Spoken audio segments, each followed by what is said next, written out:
स्वागत है साथियों, आपके अपने YouTube channel Bharat for you में पढ़ेंगे एनसीईआरटी बुक से प्रश्नावली 6.3 का फर्स्ट क्वेश्चन है। कह रहा है बताइए कि आकृति 6.34 में दिए त्रिभुजों के युग्मों में से कौन कौन से युग्म समरूप हैं। उस समरूपता कसौटी को लिखिए जिसका प्रयोग आपने उत्तर देने में किया है तथा साथ ही समरूप त्रिभुजों को सांकेतिक रूप में व्यक्त कीजिए।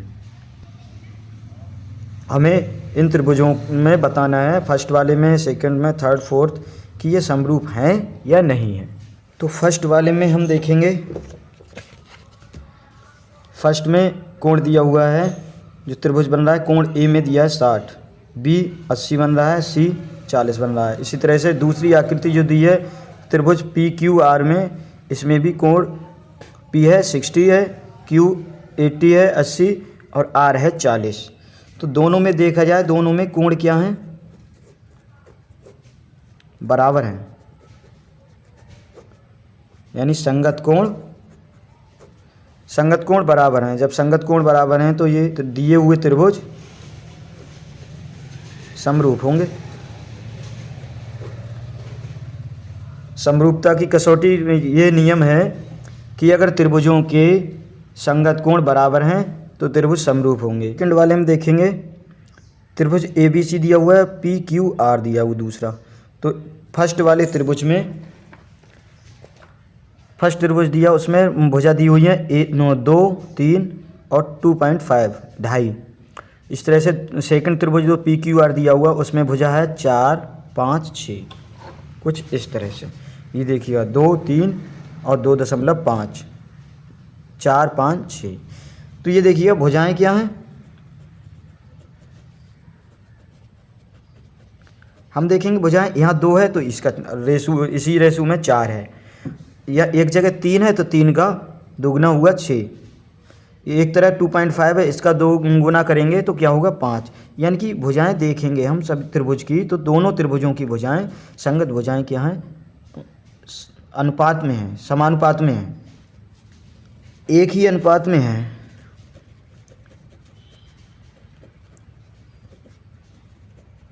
अतः त्रिभुज ए बी सी समरूप होगा पी क्यू आर के। यही आंसर हो जाएगा। थर्ड वाले क्वेश्चन में देखें तो त्रिभुज दिया हुआ है एल एम पी और दूसरा त्रिभुज दिया हुआ है डी ई एफ। दो त्रिभुज दिए हुए हैं। तो फर्स्ट वाले में एल एम पी में एक भुजाएं हैं 2, 3, 2.7। और सेकंड वाले त्रिभुज में दिया हुआ है 5, 6, 4। तो देखें हम, तो त्रिभुज फर्स्ट वाले में और सेकंड वाले में देखें, यहाँ 2.7 है, यहाँ 2 का दुगना तो 4 कहीं हो रहा है, 3 का दुगना भी 6 हो रहा है। क्या 2.7 का दुगना 5 हो रहा है? नहीं हो रहा है। तो क्या लिखेंगे यहाँ, संगत भुजाएं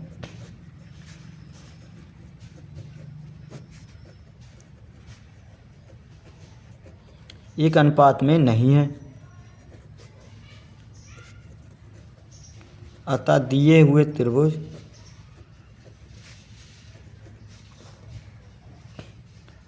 एल एम पी और डी ई एफ समरूप नहीं होंगे। ये आंसर हो जाएगा। क्वेश्चन इसी का फर्स्ट का क्वेश्चन नंबर 1 का फोर्थ पार्ट। इसमें दिया हुआ है त्रिभुज एल एम एन और दूसरा त्रिभुज दिया हुआ पी क्यू आर। तो एल एम एन में जो है उसमें एक कोण बन रहा है 70 डिग्री का और उसके संगत भुजाएं हैं 5 और 2.5। इसी तरह से दूसरा त्रिभुज बन रहा है पी क्यू आर, उसमें देख रहे हैं एक कोण बन रहा है 70 का क्यू और संगत भुजाएं 5 और 10 हैं। तो क्या ये संगत भुजाएं, कोण तो बराबर है लेकिन संगत भुजाएं क्या फर्स्ट वाले त्रिभुज के अनुपात में हैं? तो देखिएगा 5 का दुगना 10 हुआ, 2.5 का दोगुना 5 हुआ। तो यहाँ सही है। त्रिभुज एल एम एन व पी क्यू आर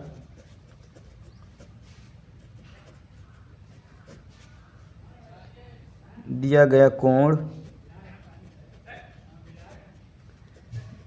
बराबर है तथा दी गई भुजाएं अनुपात में हैं,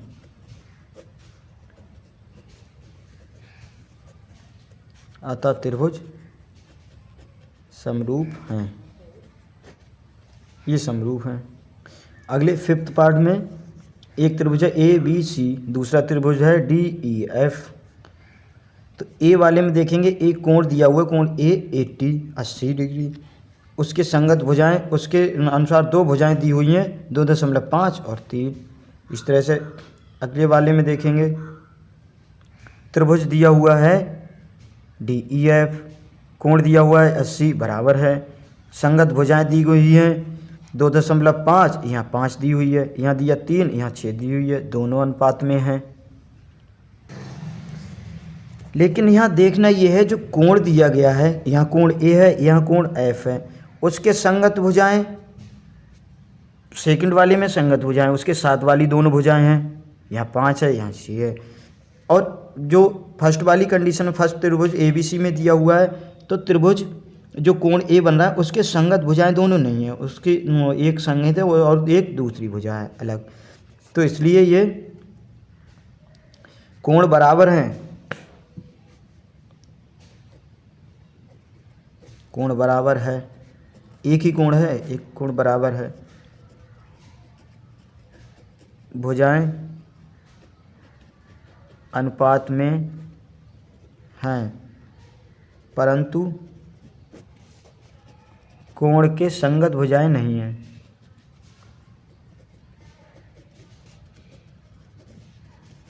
अतः त्रिभुज समरूप नहीं है।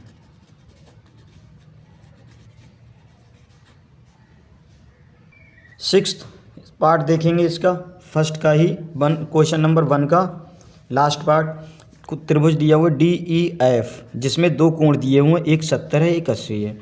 दूसरा त्रिभुज दिया है पी क्यू आर जिसमें एक कोण 80 है एक कोण 30 है, और हमें बताना है त्रिभुज समरूप हैं या नहीं है। तो दोनों कोण बराबर तो है नहीं, यहाँ 70 80 है और यहाँ 80 30 है, तो बराबर नहीं है। हमें कैसे पता लगे त्रिभुज समरूप हैं या नहीं है?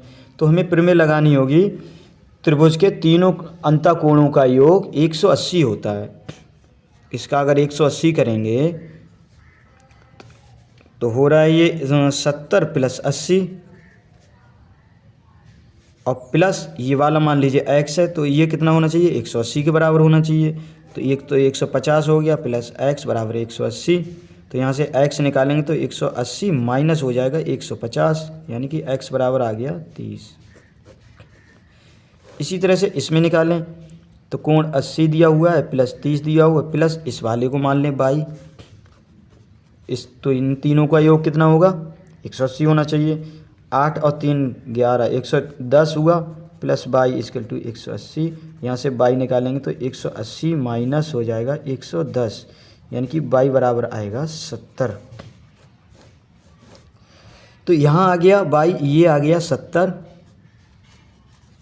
और यहाँ ये x आ गया 30। अब दोनों त्रिभुजों में देखा जाए तो त्रिभुज के तीनों अंतःकोण क्या हो गए 30 70 80। इसी तरह से इसे देखा जाए 30 70 80, तो लिखेंगे त्रिभुज डी ई एफ तथा पी क्यू आर के अंतःकोण बराबर हैं, अतः त्रिभुज समरूप होंगे। अतः त्रिभुज डी ई एफ समरूप होंगे पी क्यू आर के। ये आंसर हो जाएगा।